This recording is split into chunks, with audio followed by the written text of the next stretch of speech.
Dr. Maitli's Music Therapy Channel. இன்றைய பதிவிலையும் Therapeutic Music in Detail என்ற தலைப்பில் சில செய்திகளை நம்ம பார்க்கலாம். சென்ற பதிவில் பார்த்தோம், ரகங்கள்னு சொன்னால் அதில் 6 ஸ்வரம் இருக்கும். ஆரோகணத்தில் 6 ஸ்வரம் இருக்கும். இல்லை ஆரோகணத்தில் 5 ஸ்வரங்கள் இருக்கக்கூடிய ராகங்கள் உண்டு, அவரோகணத்தில் 5 ஸ்வரங்கள் இருக்கக்கூடிய ராகங்கள் உண்டு. 2 ஆரோகணம் அவரோகணம் இரண்டிலும் ஒரே அளவு 6 ஸ்வரங்கள் இருந்தாலும் 5 ஸ்வரங்கள் இருந்தாலும் அது எல்லாமே என்ன தெரப்பியூட்டிக் பர்பஸுக்கு நம்ம பயன்படுத்திக்க முடியும் அப்படின்னு நம்ம இந்த பதிவில் பார்க்கலாம். சில சமயத்தில் வக்ர ராகங்கள், வர்ஜ ராகங்கள் அப்படின்னு, வர்ஜியம் என்ன சொன்னால் சில முக்கியமான சில ஸ்வரத்தை அது தவிர்த்துட்டு அந்த ராகம் உபயோகப்படுத்தப்படும். அதில் ராகத்தை நம்ம பாடலாம், பயன்படுத்திக்கலாம் அப்படின்லாம் நம்ம சொல்ல முடியும். அதாவது ஒரு மேளகர்த்தா ராகத்தில்னு சொன்னால் என்னெல்லாம் ஸ்வரங்கள் இருக்கும், சப்தஸ்வரங்கள் இருக்கும். அதில் 22 ஸ்வரத்தோட காம்பினேஷன் இருக்கே, அதாவது காகல நிஷாதம், கைசிக நிஷாதம், சதுஸ்ருதி தெய்வத்தம், சாதாரண இருக்கும் அந்தரகாந்தாரம், அதுபோல் எல்லாமே எல்லா ஸ்வரங்களும் இருக்கும். அதில் ஒரே நேரத்தில் ஷட்சுதி தெய்வதமும் 100 ஸ்லோகமும் 100 ஸ்வரமும் இருக்காது. அதுபோல் இருந்தால் வாதி விவாதி அப்படிலாம் அதுக்கு நிறைய சயின்ஸ் உண்டு. அந்த மாதிரி ஒரு தியரிட்டிக்கல் பர்பஸ்லேயும் அந்த சாஸ்திரத்தை, சங்கீத சாஸ்திரத்தை ஒரு ஓரலாக இது போல் ஒரு 10 நிமிஷத்தில் நம்ம சொல்கிறதுன்றது நகைப்புக்கு இடம்தான். ஏன்னா வகுப்பில் இருக்கிறவங்களுக்கும் சொல்லி கொடுக்குற ஆசிரியரும் லீனமாக ஆன பிறகு தான் அதுபோல் ஸ்வரத்தில் இருக்கிற வித்தியாசங்கள், ஸ்வரம் எந்த ஃப்ரீக்குவன்சியில் பாடினா என்ன ஒரு அனுபவம் நம்மளுக்கு கிடைக்கிறது அப்படிங்கிறத தெரிஞ்சுக்கணும்னு சொன்னால் 2 பேருக்கும் அதுக்கு போதுமான அளவுக்கு இசை அறிவு இருந்தால் தான் சொல்லிக் கொடுக்குறவங்களுக்கு என்ன அதிக அளவிலையும், கேட்குறவங்களுக்கு ஓரளவுக்கு இருந்தால் 2ம் ஸ்புரிக்கும்.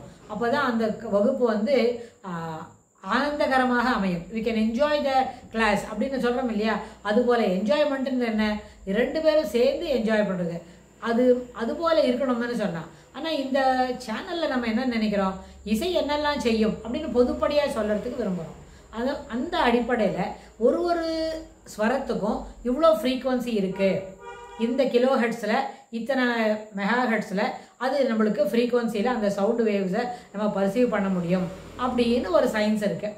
அந்த சயின்ஸை நம்ம விரிவாக வரப்போகிற பகுதிகளில் பார்க்கலாம். ஆனால் இந்த ஷட்ஜத்தில் பேசிக் இருக்குது, பஞ்சமத்தில் ஒரு பேஸ் இருக்குது. அப்படின்னா சா பா 2 தவிர பாக்கி இருக்கிற நோட்ஸ் எல்லாம் வேரியபிள் தான், எல்லாமே வேரியேஷன்ஸில் தான் வரும். எல்லா ராகத்துக்கும் ஷட்ஜமும் பஞ்சமமும் இருக்குது அப்படின்னு சொன்னால் இந்த ஷட்ஜமும் பஞ்சமமும் மாறாது. சில சமயத்தில் பஞ்சமம் இல்லாத சில ராகங்கள் உண்டு. சில சமயத்தில் அந்த பாக்கி உள்ள ஸ்வரங்களில் நிச்சயமாக மாறுபாடுகள் இருக்கும். அது எந்த மேளத்தோட ஜன்யமோ அதுக்கு தகுந்த மாதிரி அதனோட தாய் மேளத்துலேருந்து இருக்கிற ஸ்வரங்களை அது எடுத்துக்கும். அது நம்ம பாடி காட்டும் பொழுது நிதர்சனமான அந்த சேஞ்சஸ் இருக்கே, அது நம்ம என்ன பண்ணலாம், நிச்சயமாக அதை நம்மளால் பார்த்து முடியும், கேட்க முடியும், கேட்டு இன்புற முடியும். சில சமயத்தில் எதிர கேட்கிறவங்களுக்கும் இசை அறிவு இருக்குன்னு சொன்னால் அவங்களும் அதுபோல் பாடி பருகி இன்புற முடியும். ஏன்னா இசை என்பது பருகக்கூடியது. எப்படி? காது வழியாக. It is a sound, it is a direct experience before being transformed into thought and feelings. என்ன சொன்னால் பாக்கியெல்லாம் மருந்து அப்படின்னு சொன்னால் என்ன செய்யணும், இப்போ தான் செய்தோம், வாயில் ஒரு டேப்லெட் ஒன்று போட்டுக்கிட்டு தண்ணி குடித்து முழுங்கின பிறகு தான் அது உள்ளே போய் செரிமானத்தோடு சேர்த்து செரிமானம், பாக்கி உணவெல்லாம் செரிமானம் ஆறா மாதிரி அந்த மாத்திரையும் நல்லபடியாக செரிமானம் ஆகிட்டு அது எந்த அளவில் எடுத்துகிட்டு போகணுமோ அது அளவுக்கு அது எடுத்துகிட்டு போகும். ஸோ அது செரிமானம் ஆற பட்சத்தில் செரிமானம். ஆனால் மியூசிக் என்ன சொல்லும்பொழுது அது எப்படி செரிமானம் ஆகும், எப்படி அது நம்ம பாடியில் அது கிராஸ் பண்ணிக்கிறது அப்படின்னு சொன்னால் நம்மளோட ஏர் ஃபாலிக்கல்ஸில் ஒரு 0.1 அந்த மாதிரி அந்த 10 வோல்ட்டில் அதில் அங்கே கரண்ட் அது பாஸ் ஆகும். அப்போது சவுண்டு மூலமாக வரக்கூடிய வைப்ரேஷன் அந்த ஏர் ஃபாலிக்கல்ஸ் மூலமாக உள்ளே போனால் நம்ம என்ன பண்ணுறோம், கூஸ் பிம்பிள்ஸ் பார்க்குறோம், கூஸ் பம்ப்ஸ் எல்லாம் பார்க்குறோம். அந்த கூஸ் பம்ப்ஸ் என்ன பண்ணால் இசை நம்மளுக்கு ஸ்புரிக்கிறது அப்படின்னு சொன்னால் ஒரு சிலிர்க்கிற உணர்வை நம்ம தெரிஞ்சுக்கிறோம், சிலிர்க்கிற உணர்வை நம்ம அனுபவிக்கிறோம். இது 2மே சாத்தியம்தான். அது மாதிரி வரும்பொழுது இசையை பாடினாலே அதற்கு சரியான ஒரு உணர்வுகள் நமக்குள்ளே அது ஏற்படும். சில நேரத்தில் மனம் அமைதியாக இருக்கணும், இந்த மாதிரி ராகத்தெல்லாம் வாசிங்க, இப்படி பாடுங்க அப்படின்னு அந்த மியூசிக் தெரபிஸ்ட் சொல்லி கொடுப்பாங்க. அது நம்ம பாடிட்டோ வாசித்து கேட்டாலோ அப்படி இருக்கும் பொழுது பெரிய அளவில் நம்மளுக்கு அது ஒரு இம்பேக்டை கொடுக்கும்.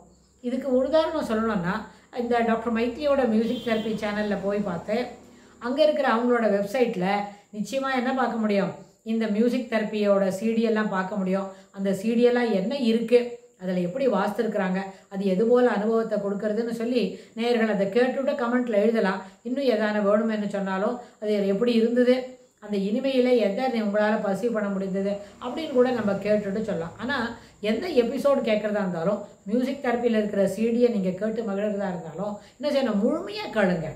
இங்கொன்றும் அங்கொன்றுமா கேட்டாக்க அதில் எந்த விதமான உணர்வுகளும் மேலோங்கி நிற்கிறதுக்கு வாய்ப்பில்லை. அதனால் ஒரு எபிசோடு கேட்கணுமா அது முழு அளவில் கேட்டுங்க.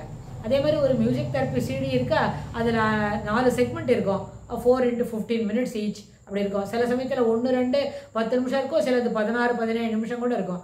அதுபோல் நீங்கள் இசையை கேட்கணும்னு சொன்னால் அந்த 17 நிமிடங்களும் தொடர்ந்து கேட்ட பிறகு தான் நம்மளுக்கு அதில் இருக்கிற இனிமையான உணர்வுகளும் அதிலே கிடைக்கக்கூடிய ஒரு பெனிஃபிட்ஸ் நம்ம அதில் இருந்து அப்போ தான் நம்ம அதில் உணர்ந்துக்க முடியும். ஏன்னு கேட்டால் நம்மளோட மூளை ஹைப்போதாலமஸில் இருக்கிற ரோஸ்டோமெரிடியல் கார்டெக்ஸ்னு ஒரு இடம் இருக்குது.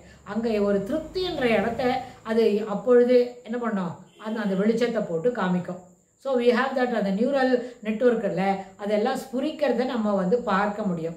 அது பார்க்க முடியும்னா அது ஒரு லேபில் அந்த எம்ஆர்ஐ இருக்கும்போது பார்க்கலாம். ஆனால் அது எல்லாத்துக்கும் ஒரு நேரமும் மெஷினோட சப்போர்ட் நம்மளுக்கு தேவையில்லை. ஆனால் இசையை மட்டும் கேட்கும் பொழுது அதை நம்மளே தனக்குத்தானே அதை உணர்ந்து கொள்ள முடியும். அது ஒரு முக்கியமான ஒரு அனுபவமாக இருக்கும் அப்படின்னு சொல்லி இந்த பதிவை நம்ம நிறைவு செய்கிறோம். இதுக்கு தொடர்புடைய செய்திகளை வரப்போகிற பகுதியிலேயும் பார்க்கலாம். தேங்க்ஸ் ஃபார் வாட்சிங்.